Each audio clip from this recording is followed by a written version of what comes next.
السلام عليكم ورحمة الله تعالى وبركاته. مرحبا بكم في قناتكم قناة أخبار الآن.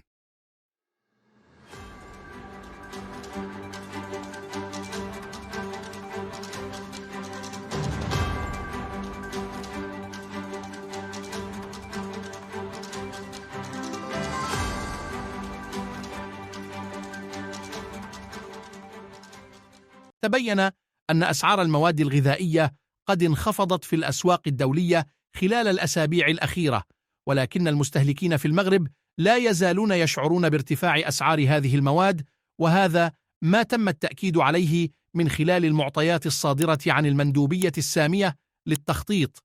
ووفقا للمعلومات المذكورة في المذكرة الصادرة عن المندوبية، فإن عددا من المواد الغذائية قد شهدت ارتفاعا في الأسعار بين شهري يونيو ويوليوز الماضيين، وتشمل هذه المواد الفواكه واللحوم والزيوت والدهون ومنتجات الحليب والخبز والحبوب.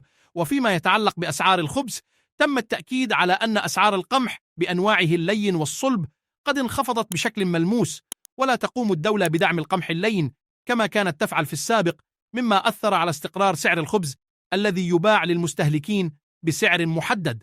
وكانت الدولة تدعم جميع مستخدمي الدقيق الأبيض من خلال تقديم دعم مالي يعادل الفارق بين سعر القمح المحلي وسعره في السوق العالمية. وعلى الرغم من انخفاض أسعار القمح الصلب على مستوى الأسواق العالمية، إلا أن أسعار الخبز المصنوع من هذا القمح لم تنخفض بشكل مقابل، بل زادت أثناء فترة ارتفاع الأسعار. وهذا يعزى إلى العوامل المحلية، ومنها أسلوب التسعير والمنطق الاقتصادي المعتمد في السوق المحلية.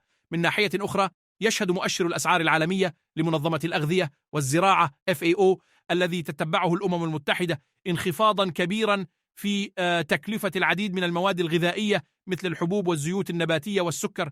وعلى الرغم من هذا، لا تزال أسعار الزيوت النباتية مستقرة ولم تشهد انخفاضا كبيرا بعد الارتفاعات السابقة خلال السنوات الأخيرة.